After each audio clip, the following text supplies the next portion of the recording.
Ny postre malagasy dia manana ny reto tolotra reto amin'ny fandraisana vola avy any ivelany.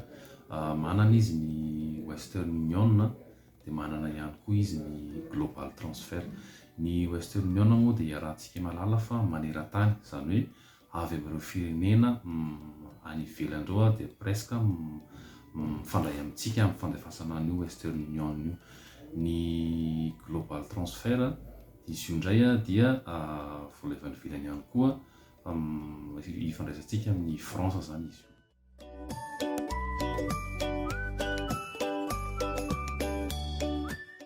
Ny feim-potoana, manana feim-potoana ahafahany maka ny vola io zany ny client, izany hoe raha vao tonga eto Madagasikara ilay vola dia manana eo amin'ny iray volana eo izy na iray volana sy tapany eo ahafahany maka an'ilay vola, ahafahany manantona postra angalany an'ilay vola izay nalefa ny havany na ny fianakaviany avy ivelany io.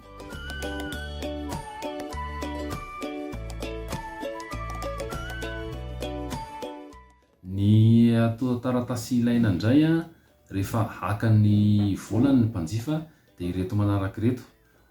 Ny client alohan'ny hakanesiny aty amin'ny postra dia tsy maintsy hoentiny miaraka aty amin'ny kara-panondrony ilay kôdy nalefan'ny mpanjifa na ilay antsointsika hoe kôdy MTCN izy io.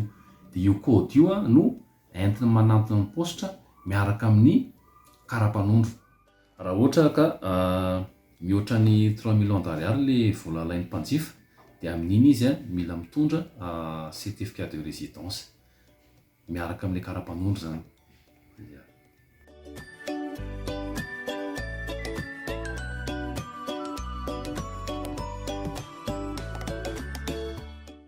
Eo am-pangalana ny vola ny mpanjifa dia tsy misy sarany aloha intsony.